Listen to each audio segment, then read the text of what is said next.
படித்த காலத்தில் என் 20 வயதில் என்னோடு படித்தவர்களில் 5 பேர் தான் புத்தகம் படித்தோம். இன்று அந்த எண்ணிக்கை 50ஆக உயர்ந்திருக்கிறது என்றால் வாசித்து பல மடங்கு வெளியிருக்கிறது என்பது. அதையெல்லாம் விட சென்னை புத்தக கண்காட்சிக்கு போய் பாருங்கள்.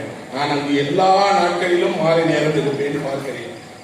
பையாக புத்தகம் வாங்கி போகிற காட்சியை இந்தியாவில் எங்குமே பார்க்க முடியாது. எந்த மாநிலத்திலும் இப்படி மக்கள் 2 கை நிறைய பை முழுவதும் புத்தகங்களோடு போகிறார்கள் என்றால் தமிழ்நாட்டில் புத்தகம் என்பது தமிழ் மக்களுடைய மனதில் இருக்கிறது, வாங்கி குவிக்கிறார்கள். இன்னும் சொல்வதாக இருந்தால் ஒரு ஊரில் முன்பெல்லாம் புத்தகம் படிப்பது என்றால் நாளிதழ் படிப்பார்கள், வார இதழ் படிப்பார்கள். அதிகபட்சம் போனால் அவர்களால் புத்தகங்களுக்கு 100 ரூபாய் செலவிடும். அதுவே பெரிய தொகை. நூலகத்துக்கு சென்று பெரிய நூல்களாக இருந்தால் எடுத்து கொஞ்சம் கொஞ்சமாக படிப்பார்கள். இன்று ஒரு புத்தகத்தினுடைய விலை தமிழ் நூலே 1000 ரூபாய்க்கு வைத்தால் கூட அதை பற்றி கவலை இல்லை என்று வாங்குவதற்கு 1000 பேர் இருக்கிறார். வாசிப்பு வளர்ந்திருக்கிறது, வாசிப்பவர்கள் அதிகமாக இருக்கிறார்கள். இன்னும் அதில் ஒரு பெரிய குற்றச்சாட்டு இளைஞர்கள் படிப்பதில்லை என்று. நான் அதற்கும் எதிரானவன். இளைஞர்கள் தான் படிக்கிறார்கள், மாணவர்கள் தான் படிக்கிறார்கள். குறிப்பாக கல்லூரி மாணவிகள் அதிகமே படிக்கிறார்கள். இந்த தலைமுறையில் வாசிப்பில் அடைந்த மிகப்பெரிய மாற்றம் பெண்கள் வாசிக்க தொடங்கியது, பெண்கள் புத்தகம் வாங்க தொடங்கியது. பெண்களின் வழியாக புத்தகம் இன்னொரு தலைமுறைக்கு அறிமுகமானது. புத்தக கண்காட்சியில் பலரும் என்னிடம் புத்தகம் வாங்கும் போது யாருக்கு இதை வாங்குகிறார் என்று கேட்டால் அவர் சொல்வார், என் அம்மாவுக்காக வாங்கி கொடுக்கிறேன் என்று. அம்மாவுக்கு புத்தகம் வாங்கி கொடுக்கக்கூடிய பையன் பிள்ளைகள் வந்து விட்டார்கள் என்றால் இதை விட வளர்ந்திருக்கிறது நண்பர்களே. ஆனால் எனக்கு இருக்கக்கூடிய மனக்குறை புத்தகங்களுடைய எண்ணிக்கையை பற்றியோ விற்பனையை பற்றியோ அல்ல. குறைந்தபட்சம் எடுத்துக்கொண்டால் கூட சென்னை புத்தக கண்காட்சியில் 10 கோடி ரூபாய்க்கு புத்தகம் இருக்கிறது. நீங்கள் யோசித்து பாருங்கள், 10 கோடி ரூபாய்க்கு புத்தகங்கள் இருக்கக்கூடிய தமிழகத்தில் நாம் வாசிப்பை பற்றி பேச வேண்டியதில்லை. எதை பேச வேண்டும் என்றால் என்ன வாசிக்கிறோம் என்பதுதான் பிரச்சனை. இதையெல்லாம் விட சென்ற தலைமுறை வாசித்த போது அந்த வாசிப்புக்கு ஒரு பலன் இருந்தது. அதை அவர்கள் வாழ்க்கையில் கடைபிடித்தார்கள். இன்று எனக்கு இருக்கக்கூடிய மனக்குறையே, இவ்வளவு வாசித்தவர்கள் மனதில் ஏன் இவ்வளவு இருக்கு? இவ்வளவு வாசித்த மனிதர்கள் ஏன் இவ்வளவு முறை? இவ்வளவு வாசித்த மனிதர்கள் மனதில் ஏன் அன்பே இல்லை என்றால், இந்த வாசிப்பு என்பது மற்ற கலைகளைப் போல வெறும் துய்ப்பு தானா, வெறும் இன்பம் தானா, வெறும் அலங்கார பொருள் தானா? இந்த சொற்கள் உங்கள் மனதில் சென்று உங்களை மாற்றவில்லையா? நீங்கள் படித்த புத்தகம் உங்களுக்கு ஒரு புதிய பாதையை உருவாக்கவில்லையா? புதிய விஷயங்களை நோக்கி உங்களை கொண்டு சொல்லவில்லையா என்பதை பற்றித்தான் பேச வந்திருக்கிறேன். காரணம், ஒரு எழுத்தோ இலக்கியமோ ஏன் தேவை என்றால் எல்லா துறைகளும் இருக்கிறது. இது உங்கள் அகத்தை மாற்றக்கூடியது, உங்களுக்கு புதிய சிந்தனையை தரக்கூடியது, புதிய பார்வையை உடைத்து உங்கள் பக்கத்தில் இருக்கக்கூடிய மனிதனும் உங்களை போன்றவன் தான் என்பதை புரிய வைக்கக்கூடியது.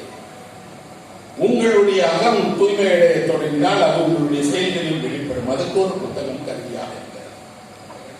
நான் எந்த நாட்டிற்கு சென்றாலும் அந்த நாட்டில் இருக்கக்கூடிய நூலகங்களுக்கு செல்வேன், புத்தக கடைகளுக்கு செல்வேன். அப்போதெல்லாம் என் மனதில் இருக்கக்கூடிய பெரிய ஆசையே, இவ்வளவு பெரிய பெரிய பெரிய புத்தக கடைகள். நான் ஜப்பானுக்கு சென்றிருந்தேன். தொழில்நுட்பத்தில் மிக மிக உச்சத்தில் இருக்கக்கூடிய ஒரு நாடு. அவர்கள் தான் இன்று அமெரிக்கா வரை அத்தனை பெரிய தொழிற்சாலைகளை நடத்துகிறார்கள். நாம் வைத்து பயன்படுத்துகிற அத்தனை தொழில் கருவிகளும் நவீன கேட்ஜெட்ஸ் எல்லாமும் அவர்கள் கொண்டு வருகிறார்கள். ஆனால் அந்த ஊரின் புத்தக கடை என்பது 10 மாடி கொண்டது, 10 ஃப்ளோர் புத்தக கடை. அந்த ஒவ்வொரு மாடியிலும் ஒவ்வொரு வயதுக்குரிய புத்தகங்கள் வைத்திருக்கிறார்கள். நீங்கள் முதியவராக இருந்தால் 10வது தளத்துக்கு போக வேண்டாம், அடித்தளத்திலே நீங்கள் படிக்கிற புத்தகம் இருக்கிறது. நீங்கள் இளைஞராக இருந்தால் உங்களுக்கு தான் 10வது தளம், நீங்கள் மேல போய் படிக்கலாம். ஆனால் அந்த புத்தகத்தில் எவ்வளவு புத்தகம் இருக்கும் என்று கேட்டால் 1,00,000 புத்தகங்கள் ஒரு புத்தக கடை. ஒரு புத்தக கடை என்பது 1,00,000 புத்தகங்களோடு 10 மாடிகள் கொண்டதாக இருக்கு. அங்கே ஜனத்திரள் பார்த்தால் உள்ளம் திருவிழா கூட்டம் போல உள்ள போவதும் வருவதுமாக இருக்கிறார்கள். விலை அதிகம் புத்தகங்களுக்கு, ஆனால் வாங்கி குவிக்கிறார்கள். வீட்டில் வைப்பதற்கு இடமில்லை, சிறிய சிறிய வீடுகள். ஆனால் வாங்கிய புத்தகத்தை படித்து முடித்த உடனே கொடை கொடுத்து விடுகிறார்கள், நூலகங்களுக்கு அளிக்கிறார்கள். நூலகத்துக்கு போனால் ஒரு தியான மண்டபம் போல இருக்கு. அதுதான் என்னையெல்லாம் பராமரிப்பட வைக்கிறது. அப்படி ஒரு புத்தக கடை நமக்கு வேண்டாமா? இவ்வளவு பெரிய பெரிய பெரிய தமிழர்கள் எதையெல்லாம் வென்றாங்க. மிகப்பெரிய ஐமேக்ஸ் ஸ்கிரீன்லாம் சந்தைக்கு வந்துருச்சு. அது உலகம் முழுக்க இருக்கக்கூடிய மாபெரும் திரை அனுபவத்தை தரக்கூடியது. ஆனால் புத்தக கடை என்றாலே ஒரு சிறிய கடை, அங்கு ஒரு சின்ன வணிகம். அவர்களாலேயே அதை நடத்த முடியாத அளவுக்கான துயர நிலை. இன்னும் சொல்ல போனால் புத்தக கடை நடத்துகிறார்கள் என்றால் பரிதாபமாக பார்க்கிறாங்க. புத்தக கடையை வச்சுருக்கீங்க, புத்தக கடையில என்னங்க வருமானம் வருங்க. ஆனால் இன்னொரு பக்கம் என்ன நடக்கிறது, உலகம் முழுவதும் இப்படி பெரிய பெரிய பெரிய புத்தக அங்காடிகள். தமிழ்நாட்டில் இவ்வளவு புத்தக வணிகர்கள் இருந்தாலும் ஒரு குறிப்பிட்ட வணிகர்களுடைய கடை தமிழகம் முழுவதும் எங்காவது இருக்கிறதா என்றால் இல்லவே. செயின் ஆஃப் ஸ்டோர்னு சொல்றாங்க இல்லையா, தமிழகம் முழுவதும் ஒரு புத்தகம் வெளியானால் மறுநாள் காலை அந்த புத்தகம் கன்னியாகுமரியில் இருக்கக்கூடிய ஒரு புத்தக கடையில் கிடைக்குமா என்றால் கிடைக்காது.